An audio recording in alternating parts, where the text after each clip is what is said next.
kasih Pak atas bantuan awak derana, sedekah awak derana. Perkumpulan S3. Bagi kamu dan kamu lupa sangat berterima kasih dengan bantuannya Pak, sangat bermanfaat bagi kami. Terima kasih. Mudah-mudahan dibantu dalam daerah.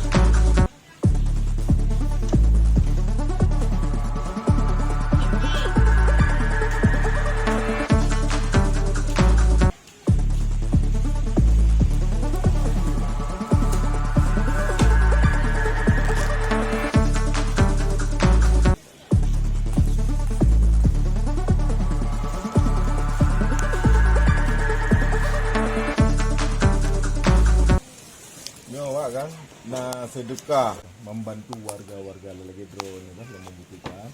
Jadi sapap-sapap yang tidur kan.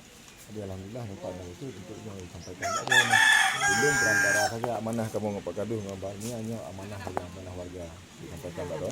Nyo yang terima apa mana mudah-mudahan dengannya kan bermanfaat ke drone dan keluarga ni. Kita doa dari banyak sini orang yang sedekah tu. Selamat ya Allah ni, tambah ni rezeki. Terima kasih Pak. Ya, terima kasih.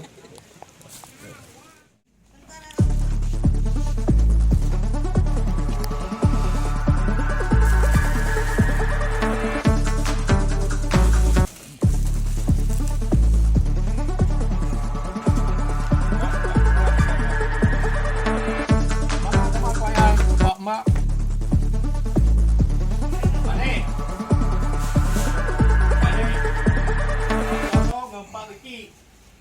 Yang pak yang jadi besar betul semangat. Apa dia yang pak dia ada mak ber. Yang pak nak kamu biar beri bacut. Nak mono bacut 4 minyak nak bacut 3 kilo. Terima kasih banyak. Mungkin dia berbuatnya sedekah dari masyarakat kampung Kampung Selatan. F3 Seribeh Turo.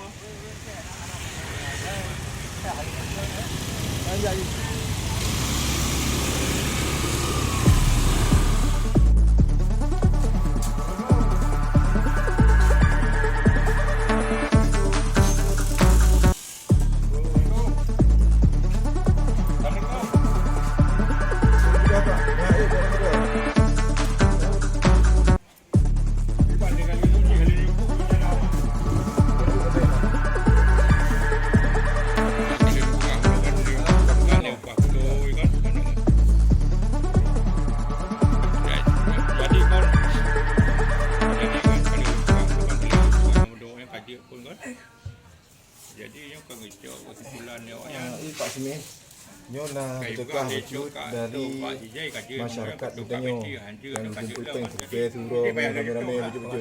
Awak ni no kumpul baju-baju sedekah terus ni. Alhamdulillah. Jadi nyo lanjut untuk banyak manfaat ni. Ini yang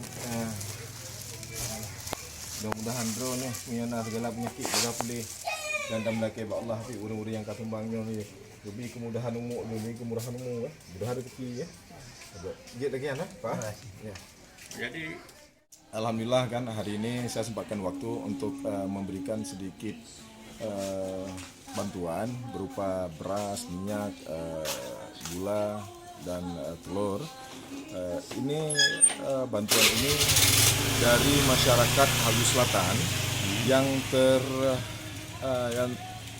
yang tergabung di dalam organisasi sedekah 1000 sehari. Jadi oleh masyarakat, tadi kita koordinir masyarakatnya agar memberikan sumbangsihnya 1000 sehari, kita kutip dari seluruh warga masyarakat. Jadi kita santuni kepada masyarakat yang memang membutuhkan, warga kita membutuhkan, terutama kaum-kaum duafa, orang-orang. Ini berarti bulan kedua untuk desa Halu Selatan. Mudah-mudahan kita berharap masyarakat lebih antusias lagi, lebih ramai lagi lah ikutnya, sehingga untuk kita dapat membagikan kepada masyarakat lebih ramai lagi.